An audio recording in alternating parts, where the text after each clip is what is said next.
Kilawin saling selotin Terpilo sama lecang terwali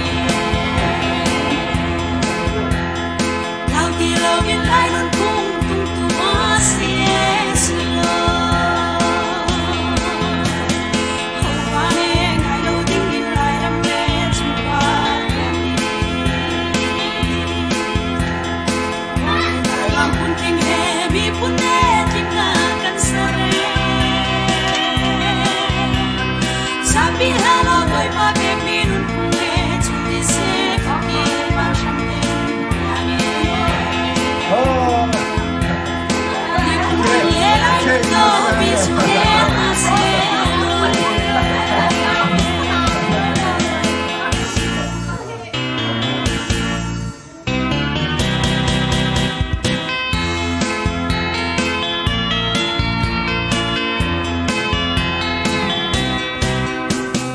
Ipun lagi kan nilai ni cuy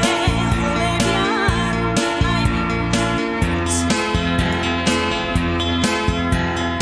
Oleh kanun pun siawin Ken redung kentu kersi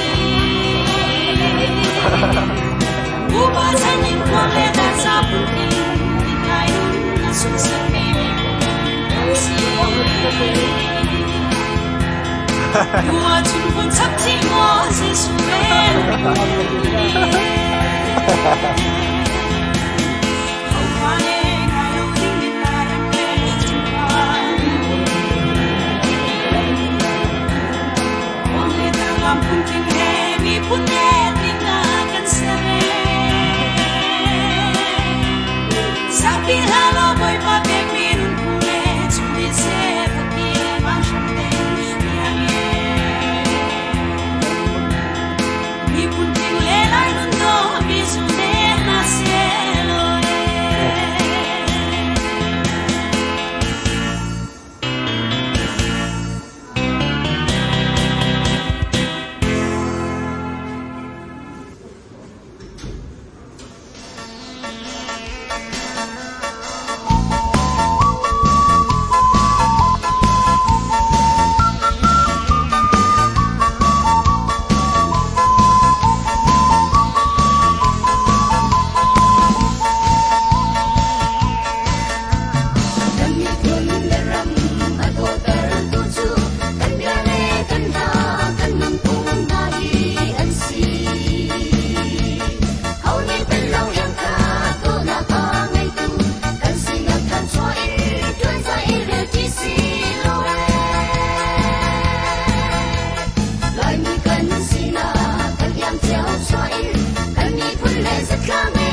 Rami, Tinta Birami.